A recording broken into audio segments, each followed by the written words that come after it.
friends, and welcome back to the Midlife Edit.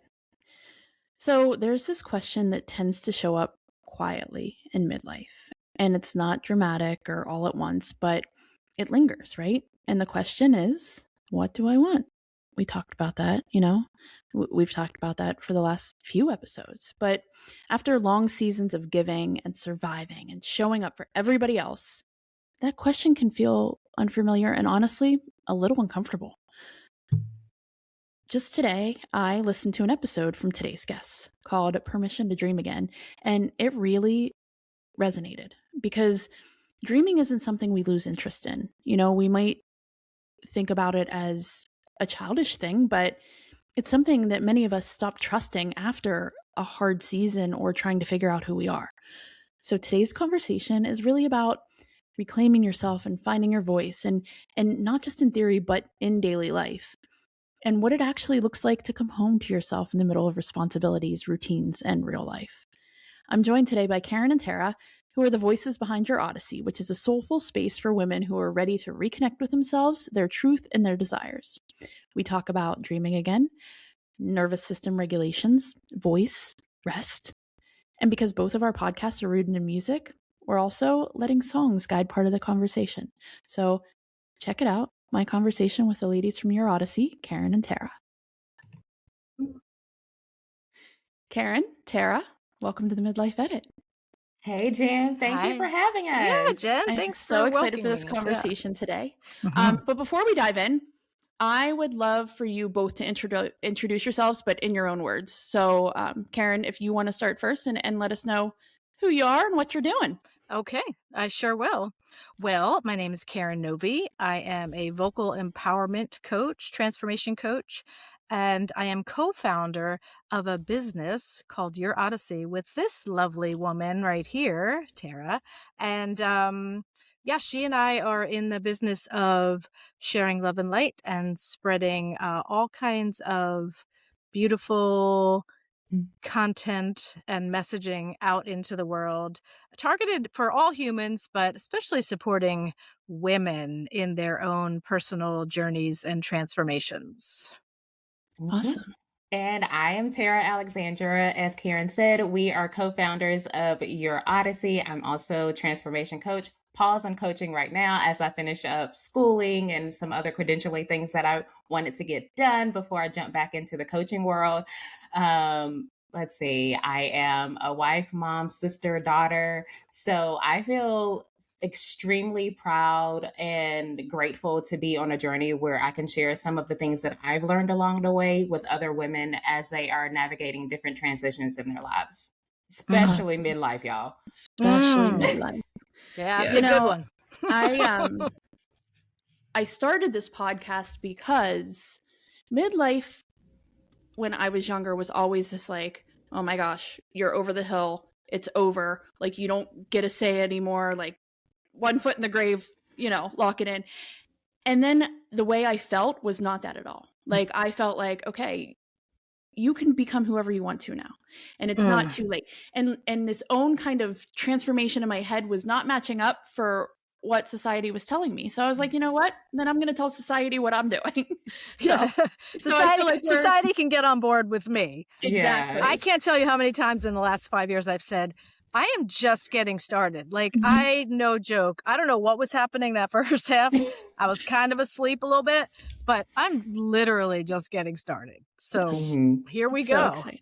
Yeah. Well, this is a perfect segue into the episode that I listened to actually this morning of your podcast, was the Permission to Dream Again. And oh my gosh, the word dream is so juvenile to some people. Like, you talk about these big dreams. Honestly, my dream growing up, I wanted to be Jem. Like, Jem in the holograms, Jem. Yes. That's what I wanted to be when I grew up. Get it, rock star. Yeah, I can't you did. sing to save my life, but that's what I wanted to be. But you think about dreams, and a lot of times, especially for women, I feel like we kind of get pushed aside, or like, oh, that's a far-fetched dream. Like, you need to do X, Y, and Z first. But now, again, we are in, honestly, the prime of our life and wanting to do all these things. So you talk about, after hard seasons, it can feel safer to kind of shrink, right? And kind of check out almost. Why does it feel so risky for women, especially in midlife, to dream? Tara, you want to hop on in here? Because I know you have thoughts. I have lots of them, but I have a feeling that you have some really good thoughts here. Risky to dream because we have been conditioned, especially culturally here, that, you know, we have to give, we have to be, we have to do all the things, we have to check all the boxes. Like, we have to work our full-time job, be a full-time mom, be a full-time friend, partner, spouse, whatever that is, like, do all of those things and do it well. And then you add in the layer of social media onto that, and you see these picture perfect highlight reels of people living lives when it doesn't also balance out with the nitty gritty of real life, because real life be lifing. But a little bit messy. Yeah, a lot messy. But we hold ourselves to these impossible standards, you know, because of culture, because of what we assume everyone else is doing. And then, like, we put ourselves on the back burner, not intentionally. Like, it just happens as we give and do and be to everyone else, that somewhere along the way. And I feel like in midlife, that's when we wake up to like, oh, wait a minute. Like, my kids are a little bit older, maybe, or, you know, this career path I'm transitioning to and you realize, like, I've given so much of myself to everyone else that I forgot what it was like to want what I want. And for me, I know, like, someone asked me a question. So, like, last year and the year before, I started building out my personal team. Like, I have my therapist, my coach, like, all of these people to help pour back into me. And, like, they asked, like, what do you want? And I'm like, that's what I'm here for. Like, tell me, what do I want? And, like, I forgot because, like, I had given, like, so much of my identity away, and it wasn't even intentional. And not, like, saying that any of these things were bad things. Like, I am genuinely glad that I'm a mother. I'm glad that I'm a wife. But somewhere along the way, like, Tara got forgotten. Yeah, and I do think it's cultural conditioning for sure. You know, and it's also, I mean, you know, it's far back, it's ancestral, like, you know, for us to sort of be the nurturer, and we over deliver, we over give. And part of that is because I think every human being has that little piece inside them that says, am I worthy to be loved? Am I good enough? You know, and that sort of informs all of the ways that we become performative, and that we sort of look outside for our own, you know, worth. And we just start giving until there ain't nothing else left to give. Yeah. So the wake up in midlife is a beautiful, beautiful moment. It truly is. But, however, I will say this, because this is my next question for you too. Internally, it can be a really great wake up. Externally, it's almost like we're afraid still, right? Because we have been conditioned to be that person. And what if I do set that boundary? And what if I do say no to that thing that somebody expects me to say yes to? So how do we start rebuilding trust as women with our desires and being able to say yes to us, and not necessarily no to other people, but yes to us, because we didn't say yes to us for so many years because of whatever it was, whether you were a mother or you were in school. We're conditioned to take care of other people. So how do we start saying yes to us? For me, it's externally doesn't. Yeah, for me, it's all of it is an inside job, right? So, you know, getting into stillness, even if it's uncomfortable, developing some kind of stillness or meditative practice has been huge for me. Returning to love over and over again, self-love, just saying, you know, I love you. You're doing a good job. You deserve everything you desire. You don't even have to work for any of it. You are unconditionally loved.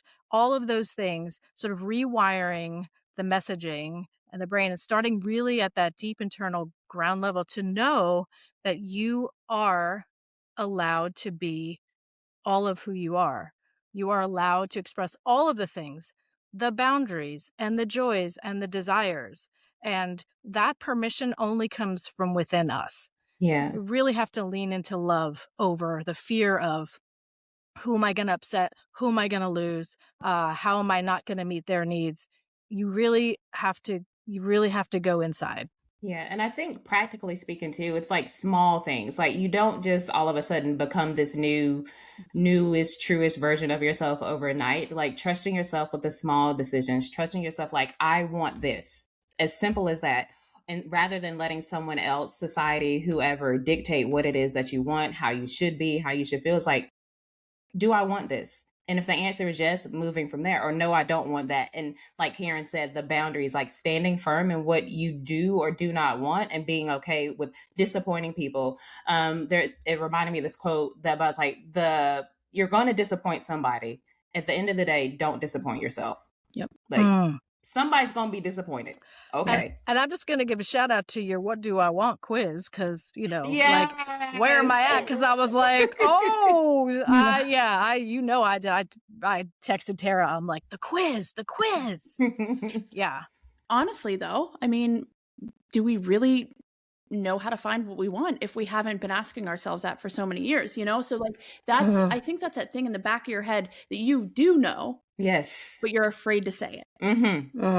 Karen, you said sit in the uncomfortable silence. That is something personally that I've had to, along with my therapist, have had to try to figure out, because sitting in the uncomfortable silence, my head is going, okay, well, you have to go get dog food, and then you have to make sure that this report's done and this person needs here, and that I can't shut it off. And so when I've started to slowly train to shut it off, it's scary as hell, because you don't know yourself really. Right. And I think that that's what you realize when that question comes up, what do I want?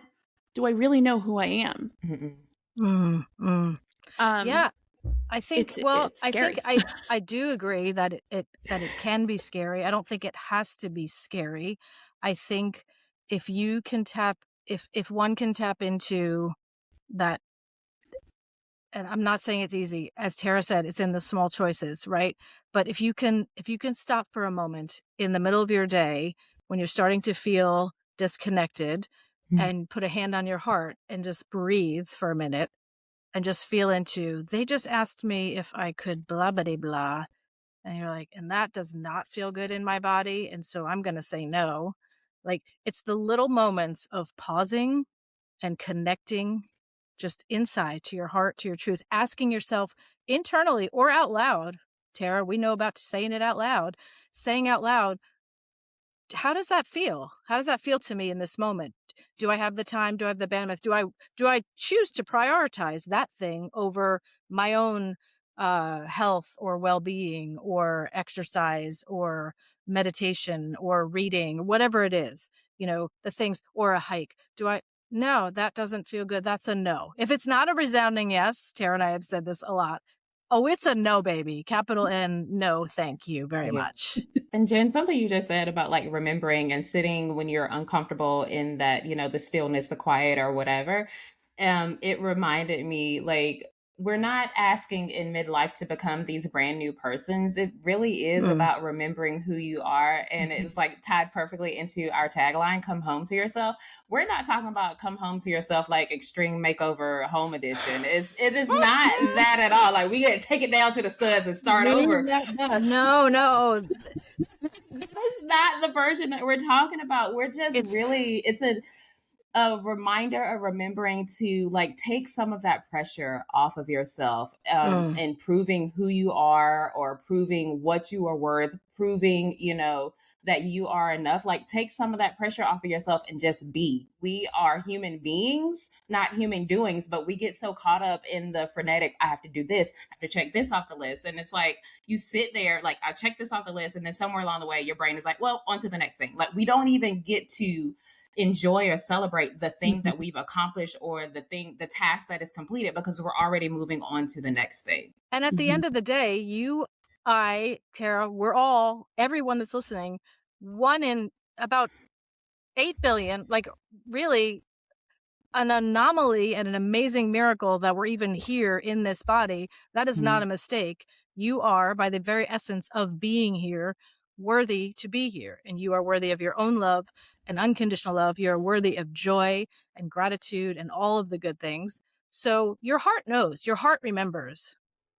Yeah. Before the world got in the way. Yeah. life, right? You said, though, start with one small thing, right? Just one little small thing. So from your experience with your work that you've done with clients or without clients or just with each other or with yourselves, what is something when a woman starts like reclaiming herself, what's usually the first thing that kind of shifts in her daily life, even if nothing externally changes yet? So like maybe I'm like, okay, I talked to Karen and Tara today and they said to do this, so I'm doing this, but it's only up here. I'm not saying it out loud to my husband or my kids or anybody around me. So what's usually the first thing that kind of shifts? I advise people to watch their inner self-talk. Just notice it, to just notice it. Be like, damn, that was harsh, girl. What do you like, to just notice, to just pause and notice throughout your day how you're speaking to yourself, how you're speaking about yourself. I think that's a really powerful way to understand that. Like if you spoke to your bestie that way, she would be like, hell We're no. not besties. We're not besties. I do not like you anymore.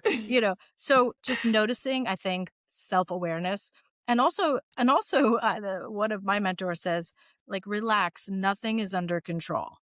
Like literally there's anything you want. And there's there's a lot of randomness that happens. You have to be okay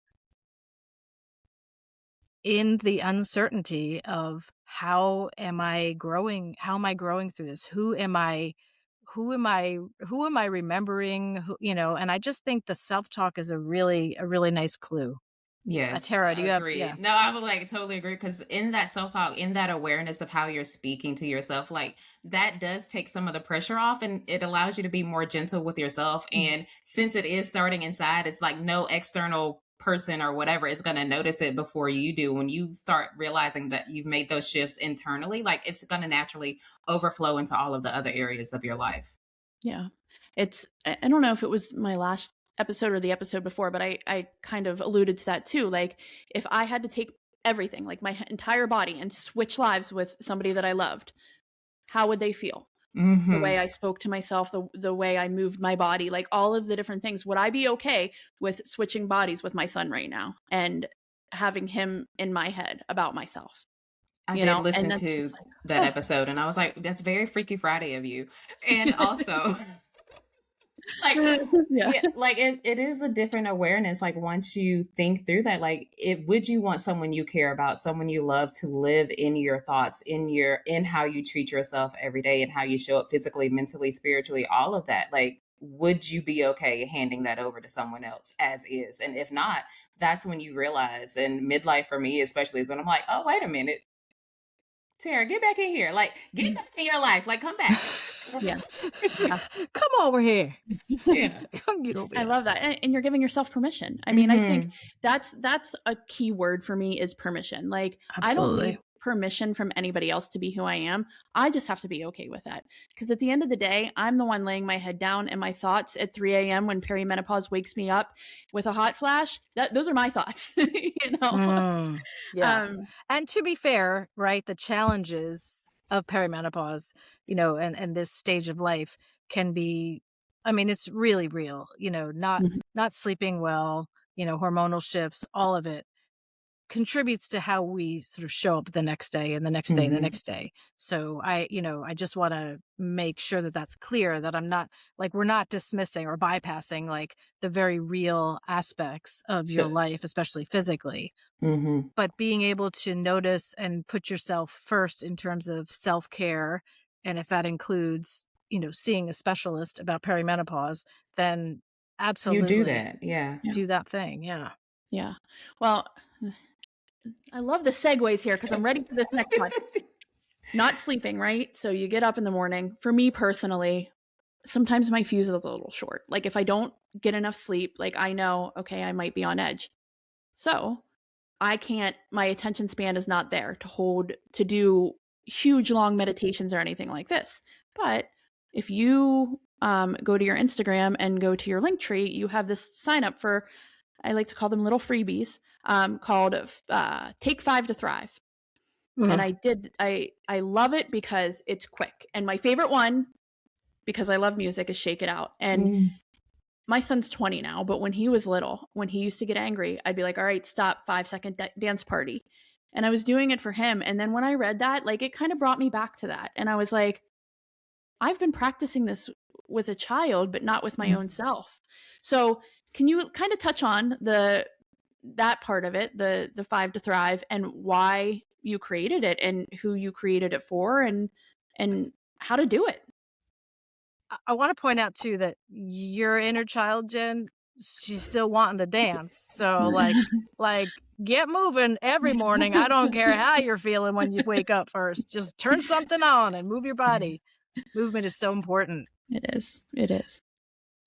Tara, do you want to speak? I was going to say, we were chatting a little bit before this episode, like Take 5 to Thrive. Like, we wanted it to be quick and simple, not something where you have to sit down where you're devoting an hour of your life to a reset or whatever, because honestly, a lot of time we don't have that kind of time in between. But that Take 5 to Thrive is part of that simple, small practice. Like, if I can do this for 5 minutes, I'm reminded of an episode of Kimmy Schmidt. You can do anything for 5 minutes. Like, we're just going to keep anything for 5 minutes. And once you build that habit, like, it gets easier to dedicate 10 minutes back to yourself, dedicate 15 minutes back to yourself. But we wanted it to be not unattainable, but really achievable in just give yourself 5 minutes. That's it. You know, focus on your breathing, move your body, put on your favorite Motown jam, whatever it is, and just like really be present in your body in the moment, be it returning to your breath, be it shaking it out,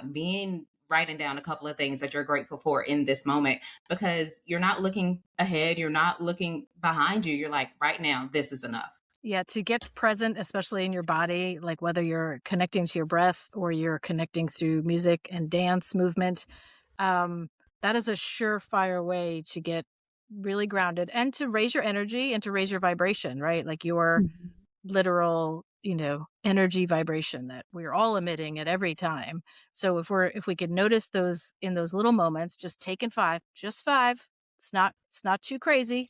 Just everybody just take 5 minutes and take care of yourself in some way. Then all of a sudden, as Tara was saying, you start to build that muscle and you start to build that noticing, you start to build that awareness, and you start to notice when you feel out of alignment, so that you can just use one of those or several of those tools to just move back in to like, okay, am I taking care of myself? Am I noticing how I feel? Am I connected to my body? I love it. While you were talking in my head, I always have multiple conversations with myself in my head. But I think of how much ridiculous time I spend on my phone scrolling. And before you know it, it's not 5 minutes, it's 30 minutes that have gone by. And if I just take 5 out of that 30 and do this, right? How much better would I feel? But after I'm done scrolling, now I'm automatically, my head goes to comparing myself to everybody that I just saw. And I'm not doing enough, and I'm not successful enough, and this didn't go right, but so putting on a favorite song, I mean, and music, which we'll get into in a little bit. Yeah. Oh my gosh. Music is life. My entire life. It really is. Music is life. We get it. So out of this 5 to Thrive, from any feedback that you've gotten, what do you think out of all of them is a practice that women resist the most? I mean, honestly, it just really depends. Everybody's got their own thing they're resisting, boy, I don't know. I don't even know if it's any one, but actually giving yourself permission to take 5. Yeah. Like the big picture. To swap out either the scrolling or giving or being or whatever it is for everyone else, like actually giving yourself permission to take 5 minutes for yourself. It could be one of the practices that we mentioned in Take 5 to Thrive, or just quiet, still, be with yourself and be okay with it. Like, I think the biggest hurdle is actually taking the time for yourself, and like whatever you said, that looks like. Yeah. And Tara, I'm going to jump on that, because what you said was, and be with yourself, even if, Jen, yourself is bananas cuckoo in the list of all the things you have to do, or all the ways that you're not measuring up, all the things. I would suggest when you have that urge to scroll, before you do that, set your timer, take 5 minutes to do one of the other things, right? And move your body. And then you'll eventually notice you don't even have that desire. Like there might be some things that would make sense for you business wise to look at on social media, but like getting pulled in to that energy is really pulling you down, right, in your vibration. So I had to do a hard reset. Like I went cold turkey That's right. for it. It was supposed to be 30 days at the beginning of last year that ended up going a little. I'm like, well, since since I feel made so it good, this far, let's see how far into February I can go. And like I realized I didn't miss it. And when I did, take myself off of the social media sabbatical, like I actually like did app limits on my phone. I treated myself like my child. I'm like, you only have this amount of time all day. That's it. So you spent the whole hour this morning, then see you tomorrow. Like, but like I had to really like lock in and be like, girl, we are up with my, what's it, bedtime procrastination, revenge, like everything. My day is so out of control, so I'm staying up all night long. And then that leads to what you were saying earlier, Jen, about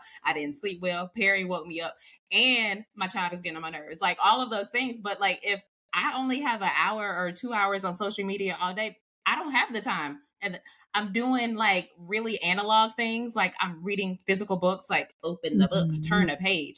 But like being very clear about what I am and what I am not willing to waste time on or spend my time on, because that's the resource I'm never going to get back.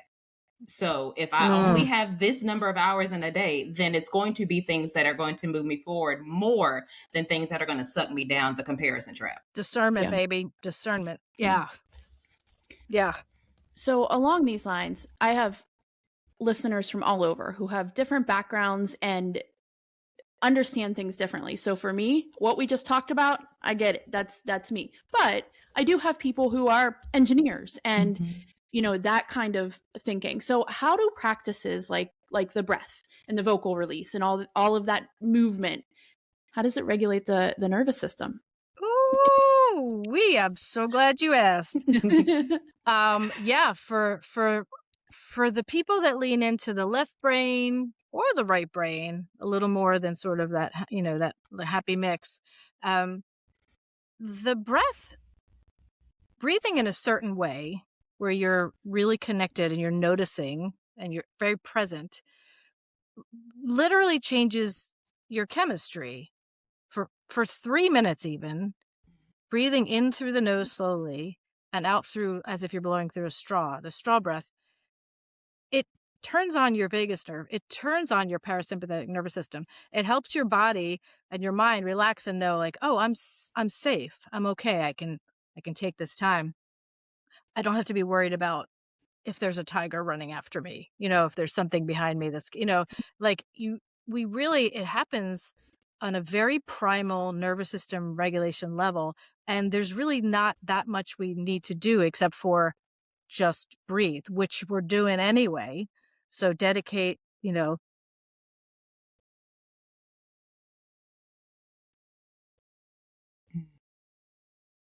stay in that space for like 3 to 5 minutes.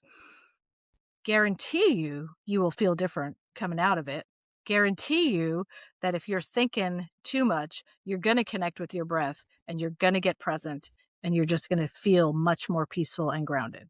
It is our chemistry. That nervous system regulation in those practices is like what moves us out of urgency. Like it invites us back into the present moment and then in that, however long it is, it could only be a minute for you. Like those mindfulness minutes that you do, you're like, okay, what do I need to do now? Not what do I need to do 5 days from now? Like, what is the next best thing for me to do coming out of this? And like Karen said, you come out of it different. Like it breathing or, humming to tap into your vagus nerve. Like it sounds very woo woo, very like, there's no way, but I promise, like when you do it, you're like, oh, they were right. Yeah. This is physiologically what happens in your body. Like if you do a Control Alt Delete, like reset everything. Yeah. Yeah. I'm so glad you said the woo woo part because confession, that was me. I talk about therapy and how I think therapy is really, really important, but it took me finding the right therapist to understand therapy. And the one day she had me do box breathing and I was like, I'm not, whatever. Okay, I'll try it. And I hate to sound so stupid, but it was like almost instantly. I was like I felt like my body felt better. The one thing that I have trouble with, and I know that at least some friends of mine have trouble with, is when you are in that moment, whether it's you're pissed off at somebody and you just can't stop thinking about it, or you're nervous or you have anxiety about something, stopping to breathe, that's the part that I have trouble with, because if I'm in there, right, and I'm in it, I'm not telling myself to stop and breathe. And if somebody else tells me, like, I love my husband dearly, but if he tells me to calm down, wait, we're gonna take it up 10 levels just because of that. Like, I know I need to calm down, but don't tell me to calm down. Right. And I understand that practice makes perfect, right? And you have to practice doing this, but how do you both do it? Because you're doing it, you're living it, you're talking about it. So how do you do it? Tara makes fun of me because lovingly, yes, totally lovingly. But we have some good jokes about this historically, because I've been practicing this, the last, for me, I mean, there was a breast cancer diagnosis, man, that woke my ass up. So like, I didn't have sort of, I almost want to say luxury, but I honestly think that it was easier doing it my way in some respects, because I was like, oh damn, I'm at like calm down and like be able to get myself like where I'm taking care of myself, and there was like mortality on the line, right? Like there was like, this is a life or death situation, so you're going to do the things and commit to it. Like that's the inner dialogue I was having, and it didn't feel hard to me. And, like even writing a gratitude list in the morning, we talked about in the podcast, I'd be like, write 10 things. And Tara's like, write one thing. Right. She's in the advanced class. Don't go on her level. She's been doing this for years. Like for a long.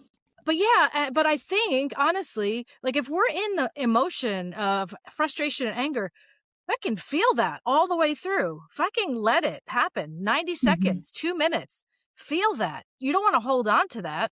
Let that fly.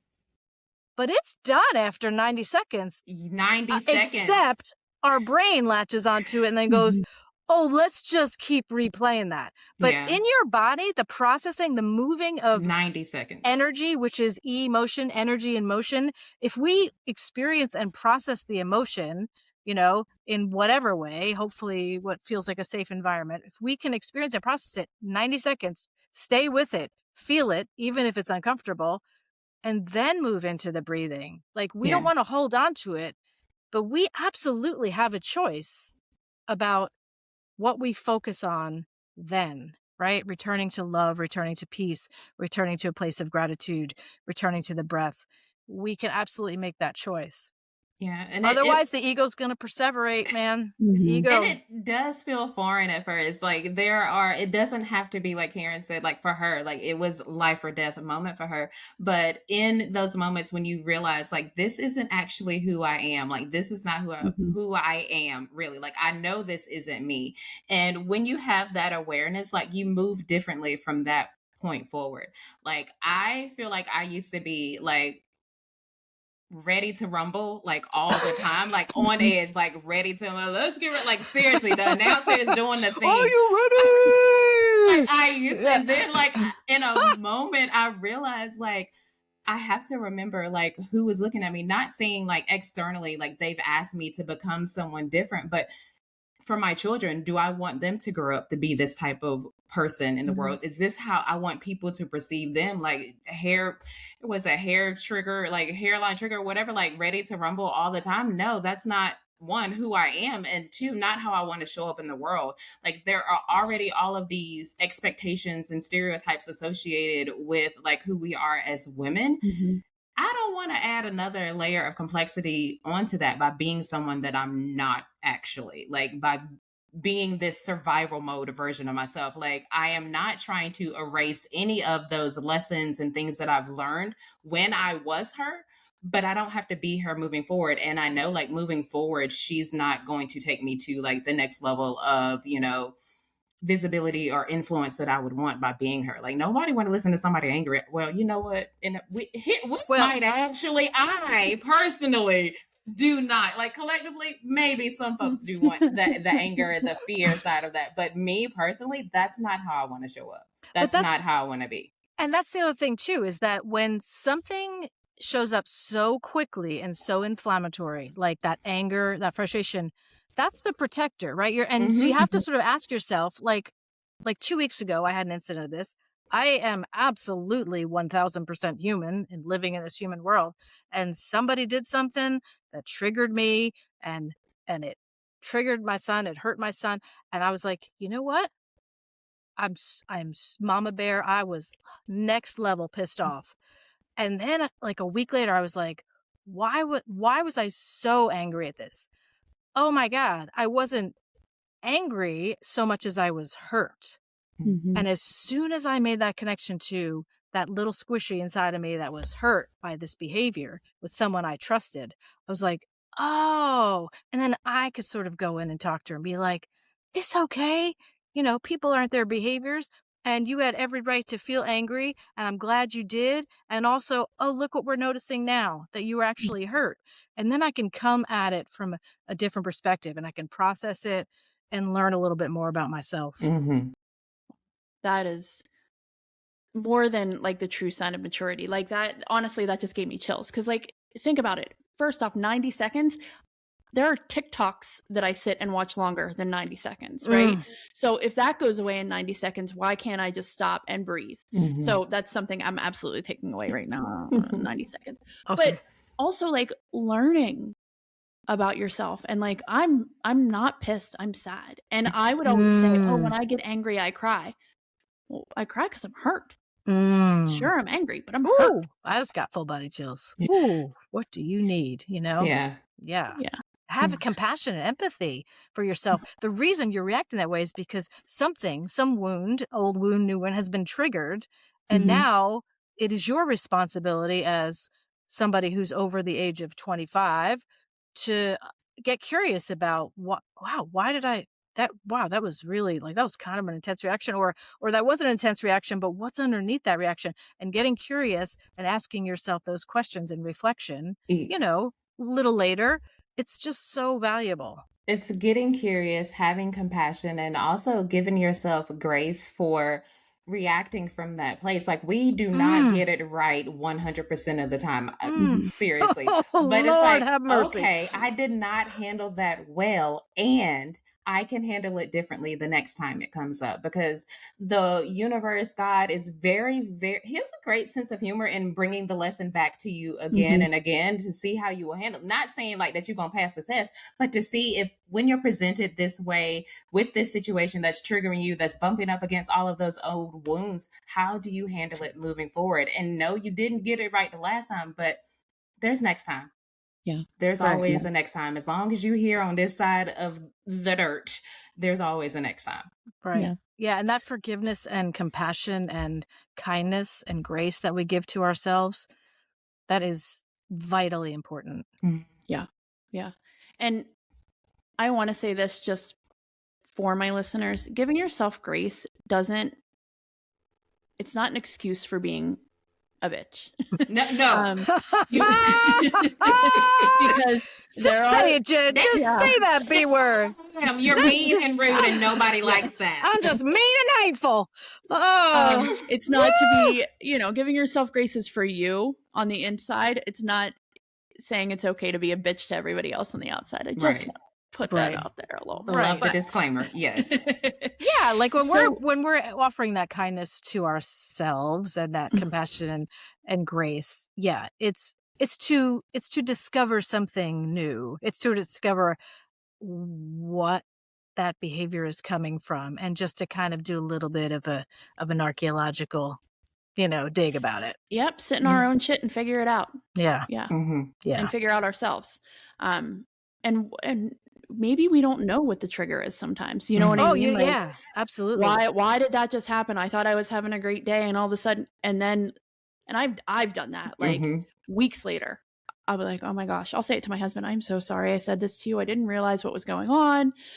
I'm very lucky to have a partner in my life who is a very patient man, especially through this season of my life where I have ups and downs. But he's also letting me find my own voice again, or reclaiming my own voice, I guess I should say. And I love that.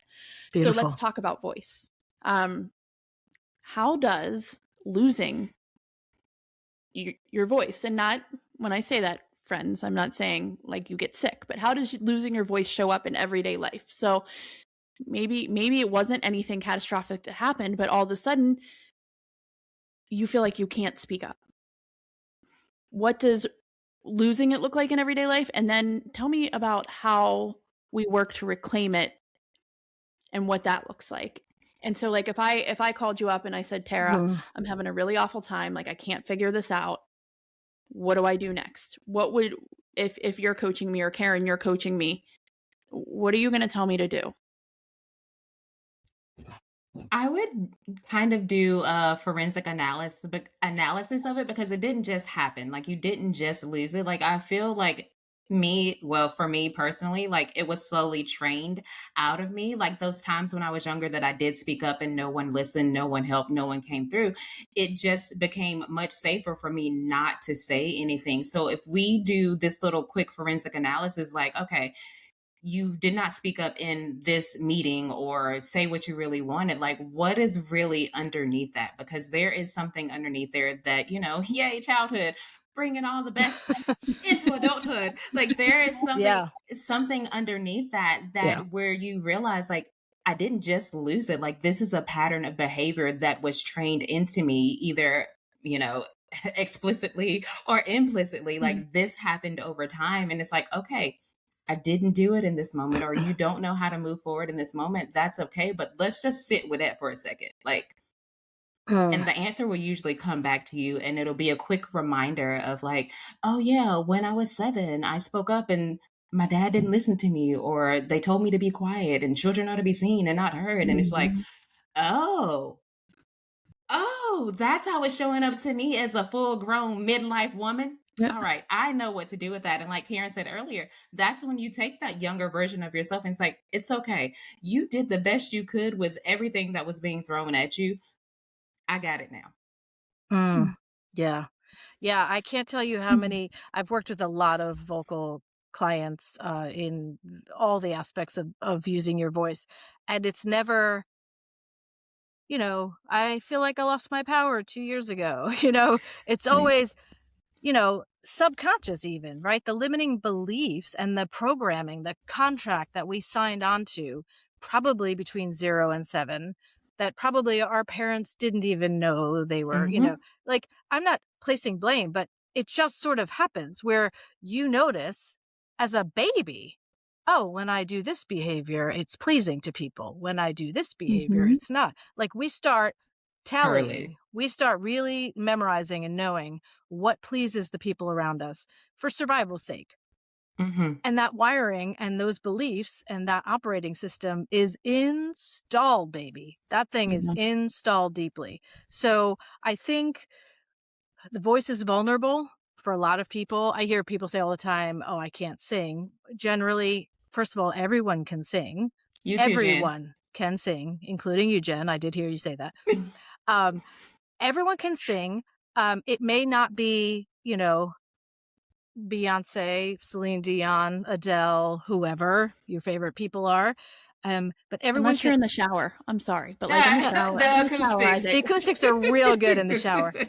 But like, the voice is the bridge between our inner world and our outer world. And if we feel vulnerable and we feel sort of, we have heard or taken on that your voice doesn't matter, you should be seen and not heard, all of the whatever the thing is, and it doesn't have to be explicit, as Tara said, when we start taking that on, we start dumbing ourselves, internally. We stop speaking up.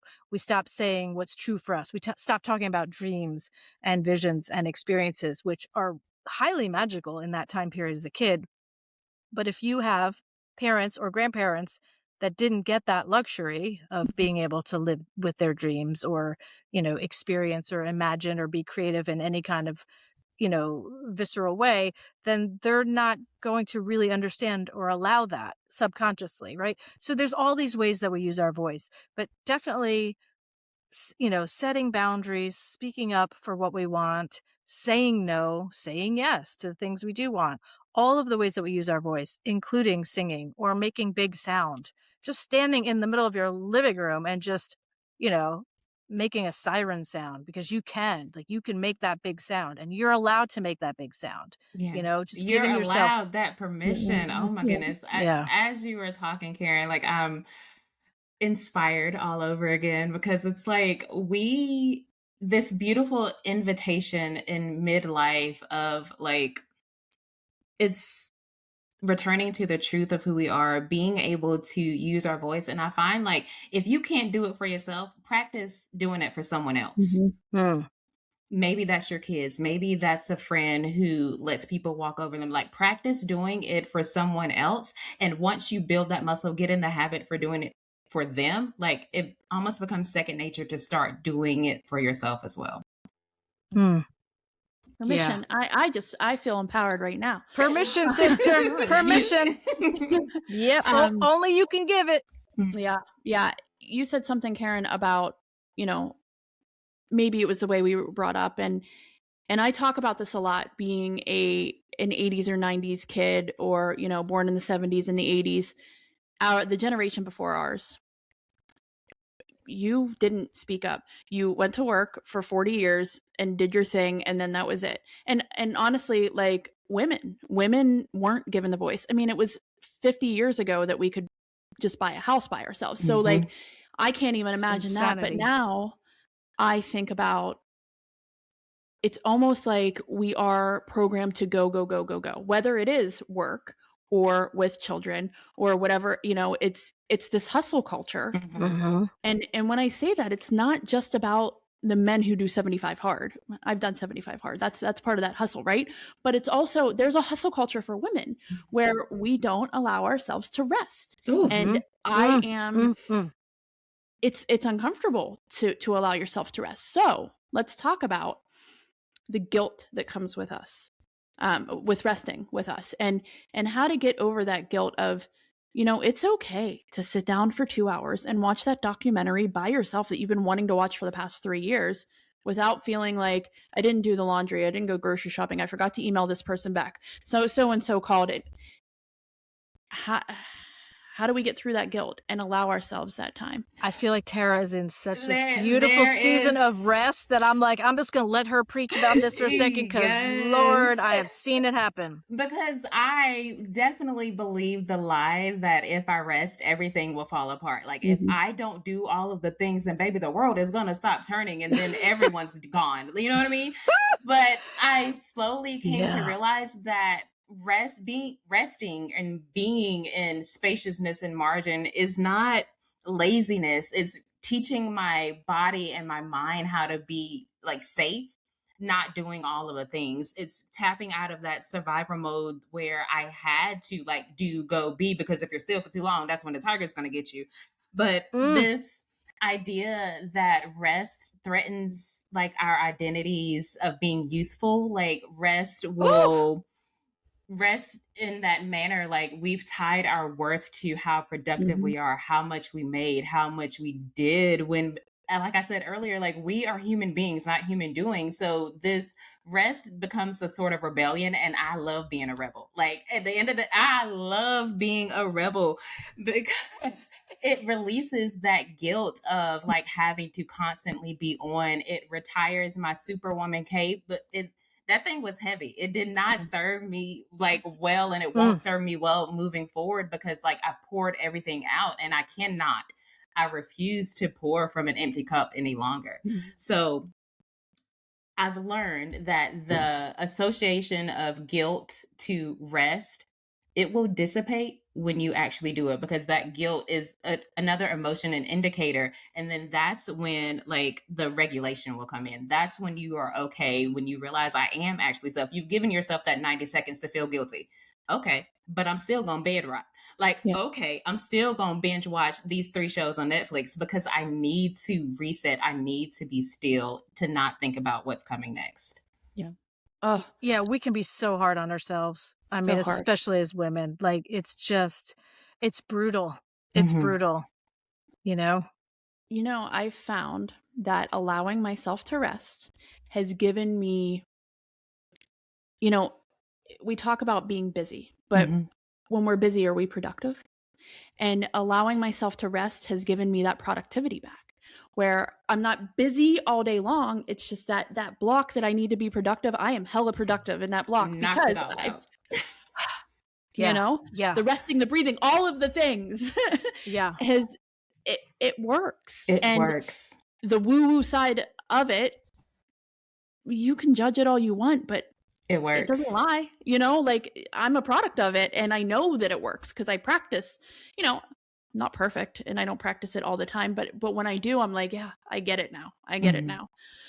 Yeah. And it's so interesting when people term, you know, just basic self-care needs as woo-woo. I'm always like, that's like a whole systemic, like, and I'll say it, patriarchal thing that says to us, like, oh, you're putting yourself first. You know, it you know, makes us feel guilty. It makes us feel less than or whatever. And therefore, let's call it, you know, it's this sort of woo-woo contingent factor of people who don't really care about like what's going on in the world. Bullshit. Because when I rest and when I'm taking care of myself in that way, I am 10,000 times more powerful in my energetic, not just what like I'm physically doing, but in the power that I hold to shift whatever I'm looking to shift, consciousness, for crying out loud, on a large scale. So love it. I could talk to you ladies forever. I know, this is so easy. This is so good. So I'm having a great time. Before we get into your Odyssey, at the end here, I want to talk about the music, because both of our podcasts use music as part of storytelling, right? And music helps, for me, it's helped me my entire life, but it's my social outlet, but it's also my time to be quiet with myself. It is the thing that gets me out of bed sometimes when I don't want to get out of bed. I listen to all kinds of music, all genres, so like it really speaks to me, but music also, it helps us feel in ways that we can't articulate, right? So why do you think that music is such a powerful thing, especially during these transitions of change? It just connect, you know, music is that universal, right? There's no doubt beyond words, beyond language, music is the thing that we all feel viscerally in our bodies and energetically, and it can absolutely shift your mood. It can shift, it can help you process, go into tears if that's what you need to process. It helps us process emotion in some ways.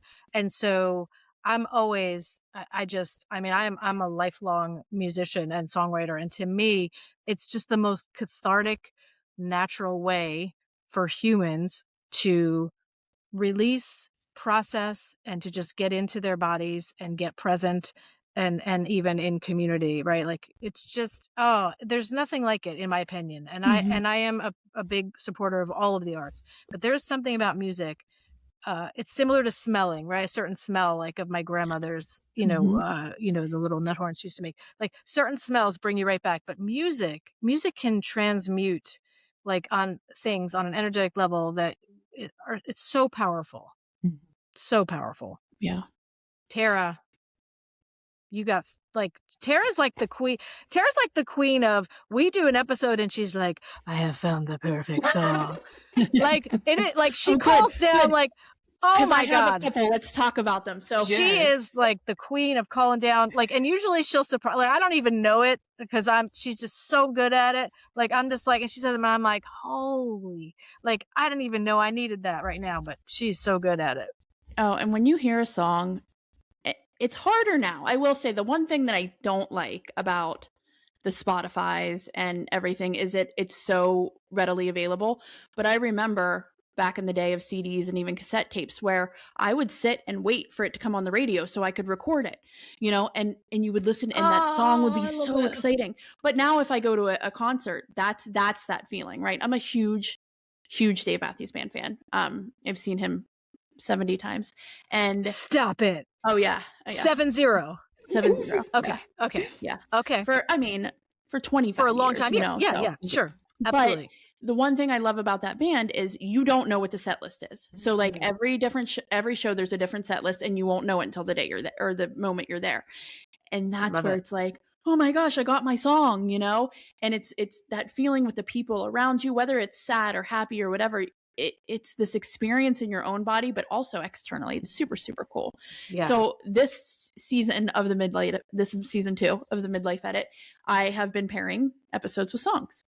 And I saw that you do that as well. So again, I pulled up the Spotify playlist and I creeped on it a little bit. So I picked 3 for this one, and I want to hear your thoughts on them. First one is, this song is just something that, like, I remember it coming out in the 90s and listening to it in the car with my mom. It was You Gotta Be by Desiree. Such a great song. Yeah. So that one. Okay.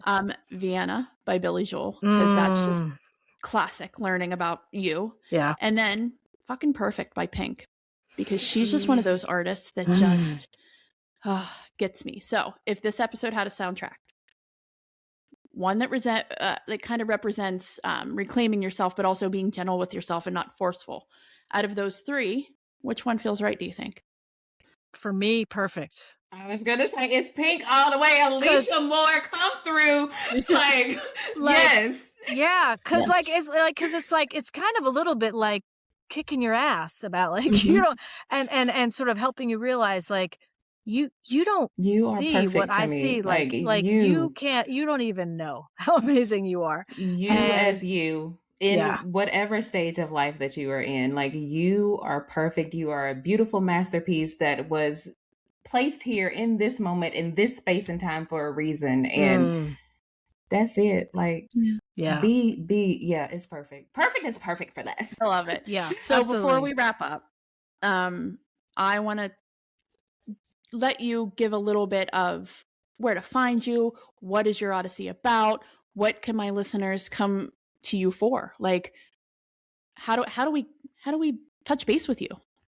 The quickest way to touch base with us and see everything that we're up to is definitely finding us on IG at yourodyssey.life. We are, like, this business, this journey, this podcast journey that Karen and I have been on is about 3 years in the making this year. But as, like, a business, we are in this beautiful stage of, like, reinvention, like reintroducing ourselves to the world. Like, this is who we are. This is what we offer. This is where you will come home to who you've always been. But yeah, the quickest and easiest, most direct way is on IG, because there you can send us a DM, see all of the things that we have coming up. 2026 is a really big year for us. We have seen that already, and it's only February. But the momentum is it's incredible. Already happening. So definitely check us out at yourodyssey.life on IG. That is the quickest and easiest way to see what we're up to. Yeah, in our bio, there's just links to some of the programs and coaching that we offer, and there'll be a link to sign up on our email list and sort of mosey around our website and see what we're about. Yeah. You said 2026 is already shaping up to be a great year, which makes me feel so good, because that means that women are looking out for them. I mean, I know you work with women and men, but we're looking out for ourselves. We're speaking up for ourselves. And if something doesn't feel right, we're seeking the help that we need. And I'm just, kudos to the both of you. Such a fun time chatting with you. We loved it. I love that you're bringing all of this fun stuff to the world, because the world needs more people like you. And I really, I appreciate you taking the time and chatting with us. So one quick question, because I have to know. On a desert island, just you, only one, I'm going to go old school, only one CD that you can listen to for the rest of your life. Ooh. Oh, Wang Dang Doodle. Oh my God. Oh, who's that by? Well, that is some Coco Taylor, I will say. I love me some Coco Taylor. Karen's next record. Oh, wow. Oh, man. Tara, do you have one that pops in real quick? Because it's going to be like a recent history one. Because once I start going through flipping through the daggone CD binder, that's when it gets real messy. So the first one that popped in my head was Beyonce's Lemonade. Because it's such a transition from, like, old Destiny's Child Beyonce to, like, little pop to I got a little edge to me, and I like that transition. It's like, I am not just this one thing. Like, I'm going through something right now with this guy. Yeah. But it's really like grown woman introducing herself and the breadth that is who she is, because there is pain, there is heartbreak, there is redemption on that album. Like, it's everything. Yeah, I'm gonna go a little old school. Really, anything by Etta James Oh, would At that. would last. just be. Yeah. I'd just be like, Yeah. come on, me, you gonna dance, Etta. Yeah. Yeah. Oh, I love that. Yeah. Ladies, thank you so much for being part of the Midlife Edit. I'm going to link everything in the show notes. So if you are looking to find them, check it out in the show notes. And I can't wait to see what 2026 holds for you. Oh, we've It's gonna be enjoyed. great. Yeah, This we've has been a enjoyed. blast. Thank you Thank for you. inviting us and meeting with us, and we'll have you on ours too. Awesome. Well, All we'll right. talk soon. Take All care. Bye, guys. Bye.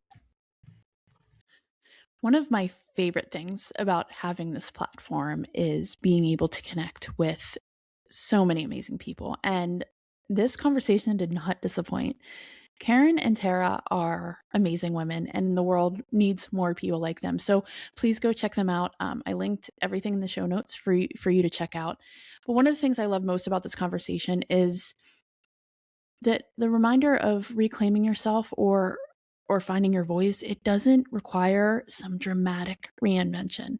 It small steps. You can do anything in 5 minutes, right? We talked about that. Sometimes it's just a breath or a sound or dancing a little to your favorite song. So check out the ladies. I hope to have them back on the podcast again because they're amazing. And, next week we're going to keep talking about how midlife is in a crisis. It's an invitation to slow down, to listen, and to give yourself permission to want again. So until next week, this is the Midlife Edit. Let's make it a damn good chapter.